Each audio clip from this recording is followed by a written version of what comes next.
Парни, всем привет! Как и обещал, вторая часть по кардану.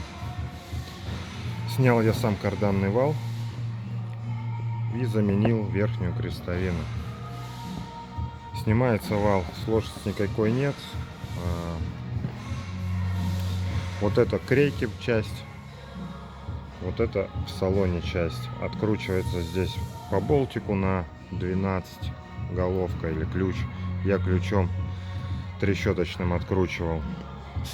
И крепится в салоне также на 3 гайках под 12 головочка или торцевой ключик. Крестовину заменил, менял следующим образом. Выбивал, ставил сюда болт и выбивал в одну сторону, потом зубилом отсюда то, что выходила часть, вот эту внешнюю часть подшипника выбивал, снимал зубилом. Сидят они здесь очень плотно. Были они закернены изначально с завода. Я этого делать не стал, потому что садились они также очень туго.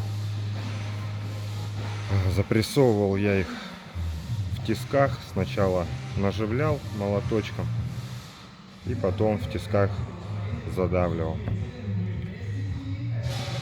Кардан новый, посмотрим, как теперь, не кардан, крестовина, посмотрим, как она будет себя показывать по сравнению, да, со старой. Старая крутится легко.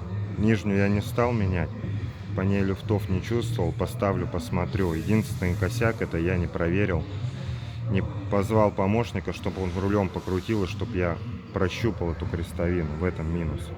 Но визуально, как бы по ощущениям, она не болталась, да, так как это. Когда вал снят, тоже сложно понять, болтается, не болтается. То есть в руках крутишь, уже немного по-другому она люфтит.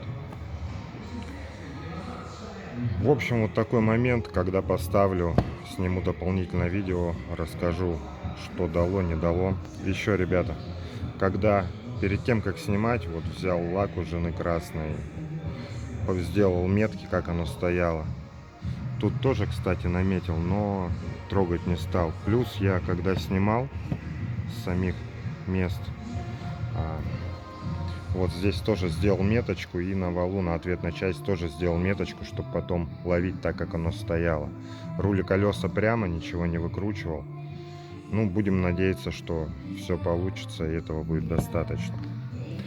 Ну, на этом все. В принципе, процедура недолгая. Вот я, наверное, пока на снять и на перепрессовать вот это потратил в районе часа. Понадобились мне тиски, понадобился болт по диаметру сюда, чтобы выбивать. Ну, в идеале, конечно, иметь помощника, но я вот все один делаю, некому мне помогать, к сожалению.